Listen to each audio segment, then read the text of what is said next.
last woman of Herstory, Emma Rowena Caldwell Gatewood, better known as Grandma Gatewood, born October 25th, 1887, died June 4th, 1973. She was an American ultralight hiking pioneer.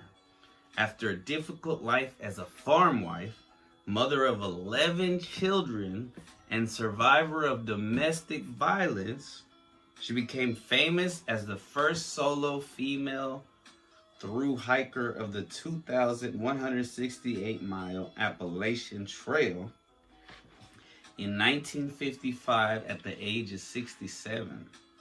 She subsequently became the first person, male or female, to hike the Appalachian Trail 3 times. After completing a second through hike 2 years later, followed by a section hike in 64.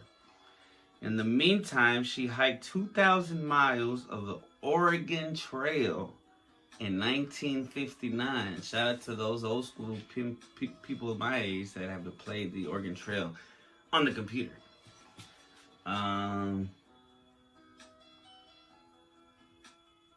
In her later years, she continued to travel and hike and worked on a section of what would become the Buckeye Trail.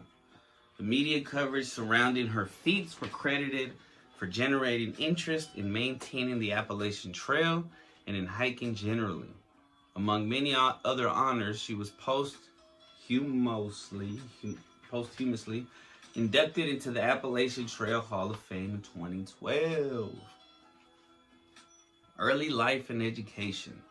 Gatewood was born to a family of 15 children in Guyon Township, Gallia County, Ohio.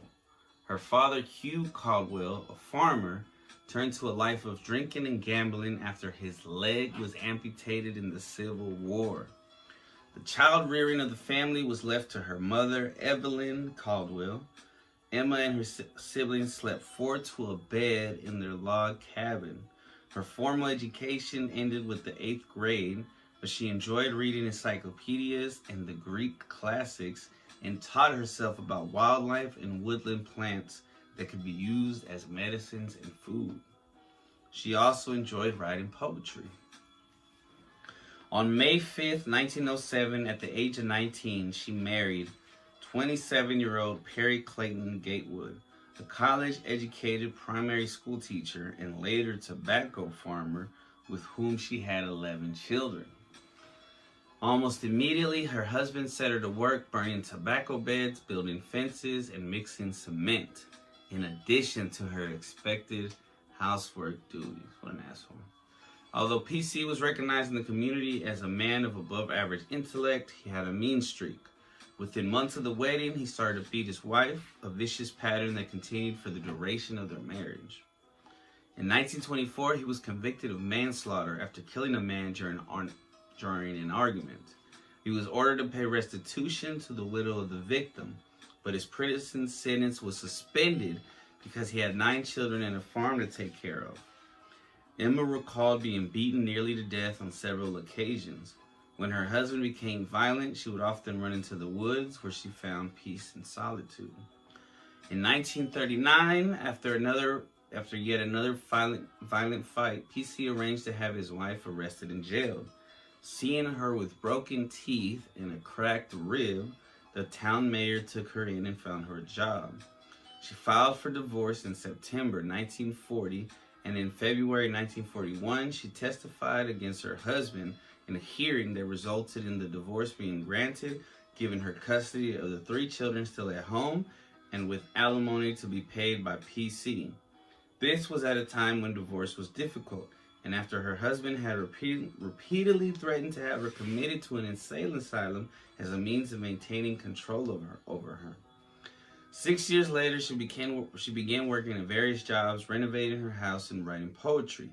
By 1951, all of her children were on their own. Oh, that was still recording. Ooh, my phone's about to die.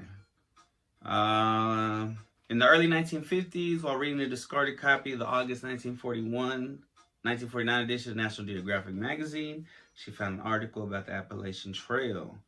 Following year, at the age of 67, she told her grown children she was going for a walk. They did not ask for where or for how long, as they knew she was resilient and would take care of herself. So she just went walking. 146 days she walked. At the top of Baxter Peak, she signed the register, sang the first verse of the song America the Beautiful, and spoke out loud, "I did it, I said I'd do it, and I've done it." So she got really famous because of that. She made hiking pretty popular. She walked the Oregon Trail. I don't want my phone to die.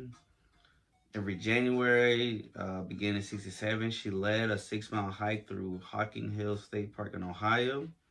For her last hike in 73, more than 2,500 hikers showed up.